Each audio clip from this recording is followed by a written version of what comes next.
IELTS Practice Tests by Peter May. Published and copyright Oxford University Press 2004. CD 1. Test 1. Listening. Section 1. You will hear a telephone conversation between a customer and a sales assistant at a shop that rents bicycles. You will see that there is an example that has been done for you. On this occasion only, the conversation relating to this will be played first. Hello, Clark's Cycle Hire. My name's Keith. How can I help you? Oh, hello. I saw your ad in the local paper, and as I'm thinking of doing some cycling, I'm wondering what kinds of bike you have and what your prices are like. Well, we hire out two main types of machine, touring and mountain bikes. Are you likely to be riding off-road, do you think? No, I'll probably be sticking to roads and country lanes, so a touring bike would be best, I think. The type of bike is touring bike, so touring has been written in the space. Now we shall begin. You should answer the questions as you listen, because you will not hear the recording a second time. Listen carefully and answer questions 1 to 7. Hello, Clark's Cycle Hire. My name's Keith. How can I help you? Oh, hello. I saw your ad in the local paper, and as I'm thinking of doing some cycling, I'm wondering what kinds of bike you have and what your prices are like. Well, we hire out two main types of machine, touring and mountain bikes. Are you likely to be riding off-road, do you think? No, I'll probably be sticking to roads and country lanes, so a touring bike would be best, I think. Right, well, the rate will be £50 for a week or £14 per day. So it's a lot cheaper to rent by the week? Yes, definitely. Though it's important to bring the bike back on time. Otherwise, I'm afraid we have to charge a late return fee. And how much is that? For each additional hour, it's £1.25. So if you were a day late, it would cost another £30? Yes, that's right. I'd make sure I didn't do that then. I should also point out there's a deposit which you get back when you return the bicycle. In good condition, of course. On touring models, it's £60. Is there anything else I'd have to pay? No, that's it. Though if you're planning to ride fairly long distances, you might like to have one or two accessories. Such as? Well, for another £5, we can supply lightweight bags, either panniers or the handlebar sort. It's amazing how much they can carry, and the way they're designed means they don't get in the way when you're riding. Well, I'll see. But what about essential things like a pump and a repair kit? I wouldn't have to pay extra for those, would I? No. There's no charge for things like that. Or for a lock. It's a good strong one, too. Just make sure you don't lose the key. That reminds me, what about insurance? What happens if someone steals a bike, in spite of the wonderful lock? Didn't I mention that? Oh, I should have told you that's included in the rental, too. And it covers everything, does it? It covers you against theft of the bike, yes, as long as it's securely locked at the time. You'd have to pay part of any individual claim, though. How much? If the bike was stolen and not recovered, you'd be liable for the first £100. So, if I do go ahead and rent one, how do I pay? By cheque or would it have to be cash? Neither, I'm afraid. We can only accept credit card bookings. Otherwise, we'd have to ask our customers for the full value of the machine as a deposit. I've got a visa in my name. Would that be okay? Sure. Test 1. Listening. Section 1. Now listen and answer questions 8 to 10. So if I want to have a look at the bikes, how do I find you? I live near the university, by the way. Right. First you take Woods Road as far as the main police station. I know it. It's right next to the park. Yes, that's it. And after the police station, there's a turning to the right called Oak Street. At the big supermarket? No, it's before then. It's actually between the police station and a garage on the other side. Okay. So, you go down Oak Street until you reach the health centre on the right. If you get to a pub called the Maple Leaf, you've gone too far. All right? Yes, I've got that. Now, opposite the health centre, there's a pharmacy, and we're just behind that. Okay, fine. I'll try to call over sometime tomorrow. Great. See you then. Bye. That is the end of Section 1. Test 1. Listening. Section 2. You will hear an extract from a radio program for people who live abroad. Listen and answer questions 11 to 17. You're listening to Expat News, a weekly broadcast for the English-speaking community in this great city. In today's programme, we'll be hearing from Tom O'Hara, who's going to tell us about all those different associations he can join. Tom. Good evening. Yes, in a city with so many of its residents born outside the country, it's hardly surprising there's such a huge range of expatriate clubs and societies. And many of these, of course, are aimed at English speakers. So, first, and perhaps most obviously, we have the sports clubs, which in some cases field teams in things like rugby and tennis that compete against clubs in other parts of the country, or even abroad. You don't have to play at this level to have fun, though. They can be just a great way to do some exercise, and of course to get to know other people, especially if you're new in town. The same can be said of the many hobby and interest clubs that have sprung up here. Everything from landscape photography, such as the Viewfinders Club in the Harbour District, or Focus on the Airport Road, to old favourites like stamp collecting. Remember that this country has a long tradition of unusual and perhaps even eccentric societies, so there should be something for everyone. A place where you can meet people of different nationalities with the same social and/or cultural interests as you. For those who may be interested in rather more than just friendship, there's a wide range of lively social clubs. Several singles associations organise dancing of various kinds, while for people in a real hurry, there's speed dating, in which everyone talks to everyone else for just 5 minutes. Then, at the end, they decide which of them they would like to meet again by ticking their names on a list. In complete contrast to these are the many religious associations, reflecting the diversity of faith groups present in this multicultural city. Many of them, of course, have their own places of worship. Perhaps also of interest to those who've come here from other parts of the world are the international and cultural societies. These often provide a meeting place for people from a specific country, China, for instance, and particular ethnic groups, such as Afro-Caribbeans. As in other major cities, we have here local branches of many charities with names familiar around the world. Meetings of human rights organisations like Amnesty International are held regularly in English, as are those of environmental groups such as Greenpeace. All funds raised, by the way, go to the same kinds of good cause as they do in other countries you may have lived in. Inevitably, perhaps, there are also the political clubs, often connected with a particular party and, indeed, a particular country. So we have, for example, a local association of Republicans linked to and campaigning for that party in the US, and Liberal Democrats here doing the same for their party in Britain. Finally, on a lighter note, there's plenty to choose from in the performing arts. Whether you enjoy taking part or just watching and listening, you can take your pick from a whole range of groups. To take just a couple of examples, there's light opera at the Memorial Hall in the city centre, or a very lively amateur theatre company in the Park District. In summer, they give open-air performances of Shakespeare plays, free of charge. Test 1. Listening. Section 2. Now answer questions 18 to 20. I should mention at this point that clearly some districts have a higher concentration of English-speaking clubs than others, and that certain parts of town tend to specialise in particular activities. An obvious example would be the number of water sports clubs down near the river. Whatever the number, though, they usually have one thing in common.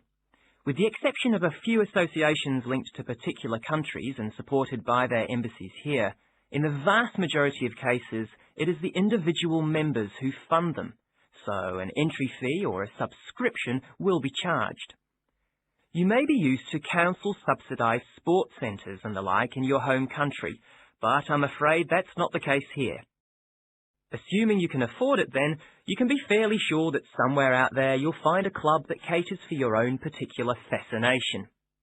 If it's very important to you and you intend to spend a lot of time on it, it might even determine which district of the city you decide to live in. In the unlikely event that you really can't find such a club, the solution is to try to persuade friends and anyone else you meet of the need for one. You could also use the local small ads on the internet to suggest the idea. You'll be amazed at just how many people share even the strangest interest. Then you can start your own.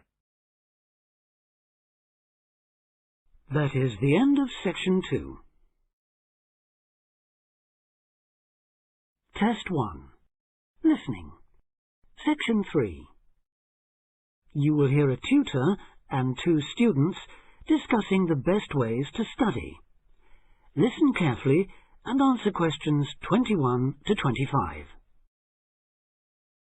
Well, how are you both settling in? Fine. Yes, no problems. So far, anyway. Good. Remember that as your personal tutor, I'm here to help you if you do have any difficulties. Now, as you know, lectures start on Monday, so I thought we'd look at a few ways of making the most of them, especially in terms of the notes you take. Let's begin by thinking about what you can do before you even go to the lecture. Any ideas? Make sure you're up to date with all the background reading, so you know plenty about the subject already.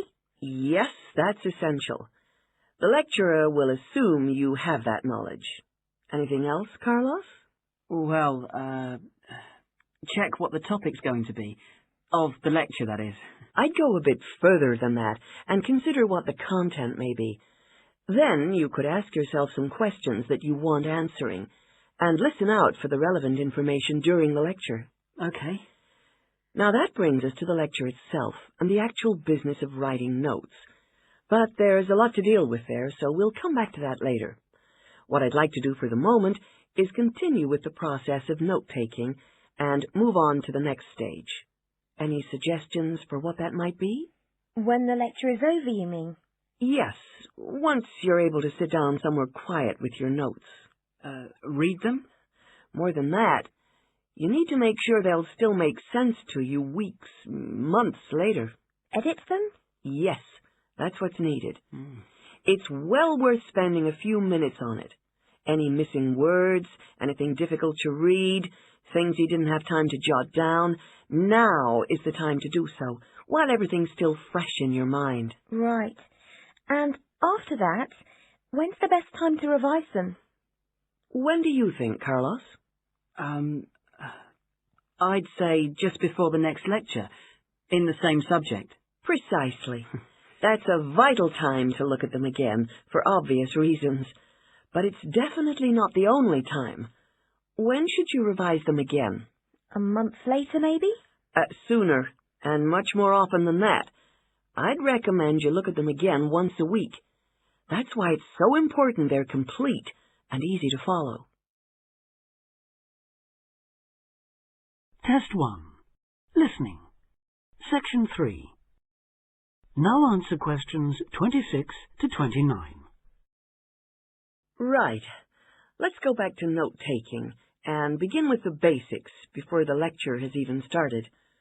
What should you do when you walk into the room? Get a good seat, at the front if you can, where you can hear clearly and avoid distractions. Yes, though obviously others will have had the same idea, so it's as well to get there a bit early. So, when the lecture's underway and you're busy jotting things down, what should you try to ensure? That you're getting all the main points. And what if you don't catch something you know must be important? I'd leave a space. Then I could check it later, perhaps by asking a question at the end and fill it in afterwards. That's an excellent way to deal with it, yes.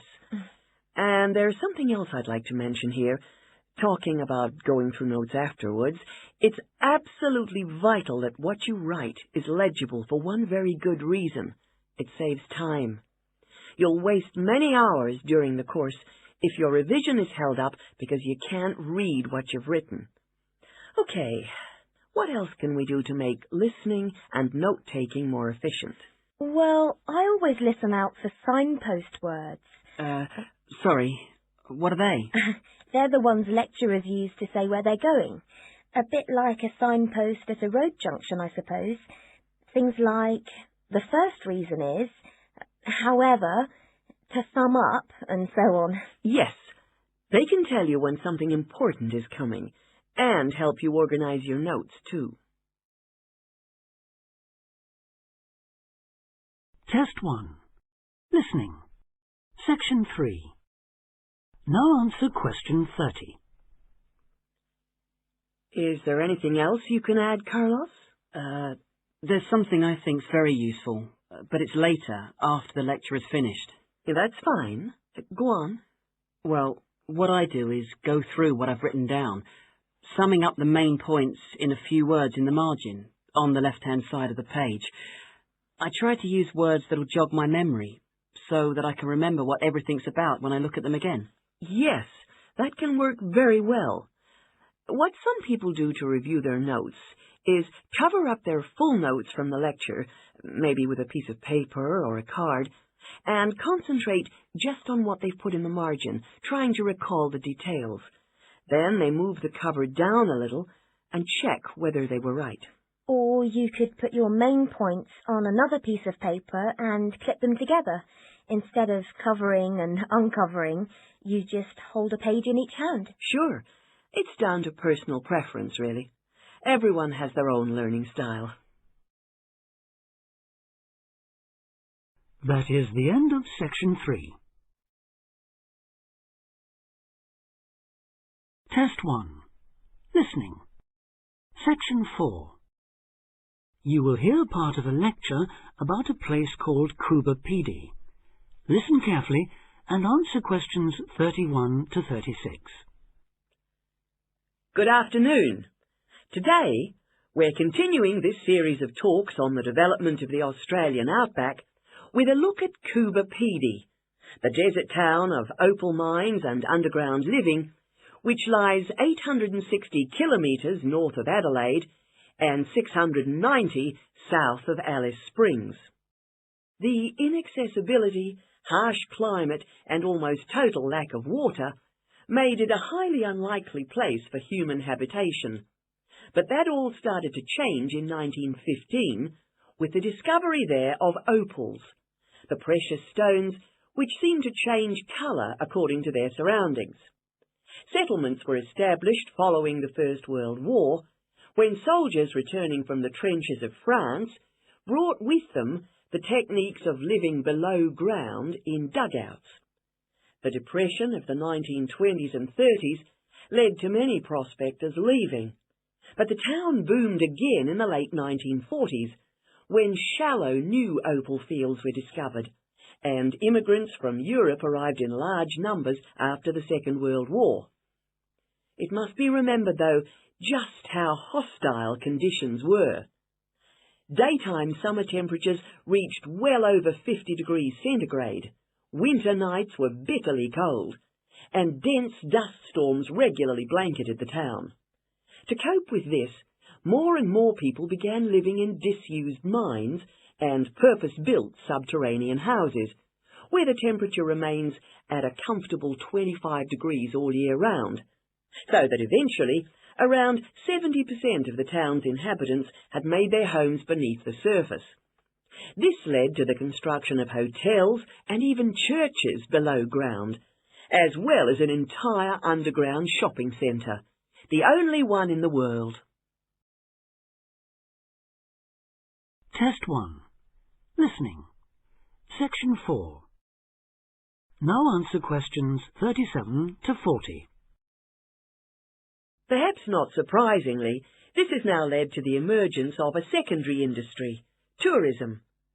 Increasing numbers of visitors come to see the tunnels and the caves with their ventilation shafts, the weird machines lying about in the town, and, just beyond it in the scorched red desert, the conical hills thrown up by the world's biggest opal mines.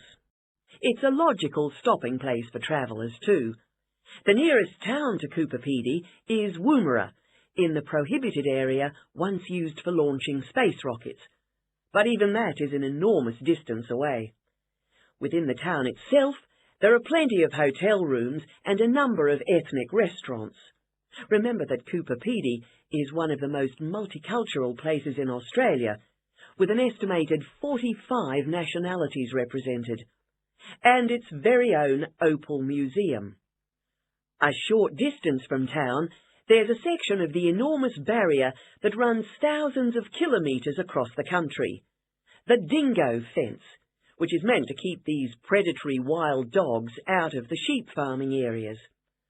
Another attraction just outside town are the sets of various films made there, including Mad Max 3, as well as The Red Planet and Until the End of the World, names that reflect the harshness of the terrain and temperatures there.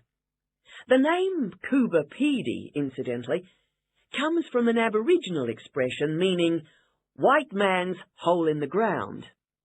Next, I'd like to go on to talk about Broken Hill, another mining town, but one that... That is the end of Test 1.